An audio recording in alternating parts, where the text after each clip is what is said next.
Everyone who watched the security footage later agreed on one thing. If Ethan Miller had obeyed the note, he would still be alive. Ethan was 29, a freelance video editor from San Diego, traveling alone through Big Sur, California. He booked a secluded Airbnb cabin overlooking the cliffs, perfect for rest, solitude, and uninterrupted sleep. Like most people, he trusted the 5-star reviews and ignored the single 1-star comment buried at the bottom. Beautiful place. But whatever you do, do not open the closet. He laughed when he read it. That was his first mistake.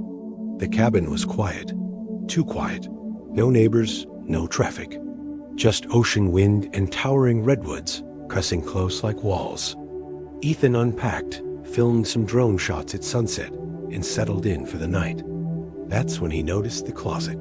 It stood at the end of the narrow hallway, its wooden door scratched and darker than the rest of the cabin. A yellowed piece of paper was taped to it. 3 words, written in shaky black marker: "Do not open." Ethan assumed was a jokesome Airbnb theme nonsense. Still, something about the door bothered him. The air around it felt colder. The hallway smelled faintly of damp earth, like soil after rain. That night, sleep didn't come easily. At 1:12 a.m., Ethan woke up suddenly, heart racing. He didn't know why until he heard it. A soft sound, not footsteps, not breathing, scratching, slow, deliberate scratching coming from inside the closet. Ethan sat upright, staring down the dark hallway. His mind raced through explanations. Rodents, old wood, temperature changes. Anything logical, anything safe. But the scratching stopped the moment he stood up. The silence that followed was worse. He checked his phone. No signal. Wi-Fi gone. Battery draining faster than it should.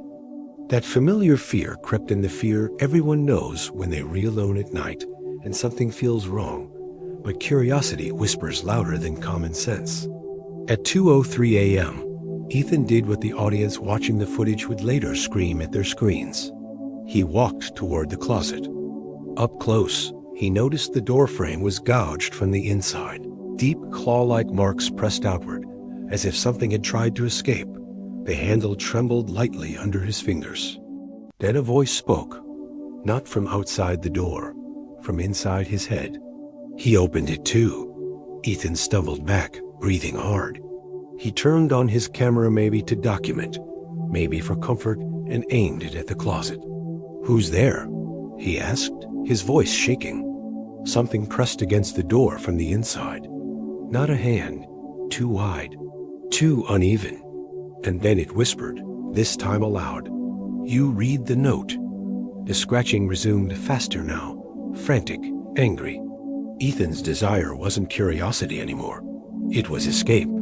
He grabbed his keys and ran for the front door. It wouldn't open. The handle turned uselessly, as if the lock had melted from the inside. The windows fogged over instantly. Even though the night air was dry, the scratching behind him grew louder. Wood cracked. The closet door bowed outward. Ethan turned just as the door split open with a violent snap. Something unfolded from inside, too tall for the space. Joints bending the wrong way, skin stretched tight and pale, like it hadn't seen light in years.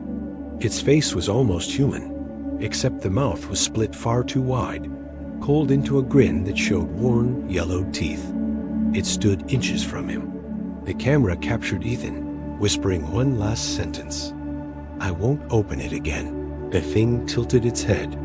"You already did." The footage cut to black at 3:17 a.m. Ethan Miller was reported missing 3 days later when the Airbnb host arrived to clean. The cabin was empty. No signs of struggle. No blood. Just the closet. The door was sealed shut with new wood planks, fresh, clean, and professionally installed. Taped to it was a new note, written in shaky black marker. "Do not open." Authorities dismissed the case as a disappearance. The listing was quietly removed. The host vanished shortly after.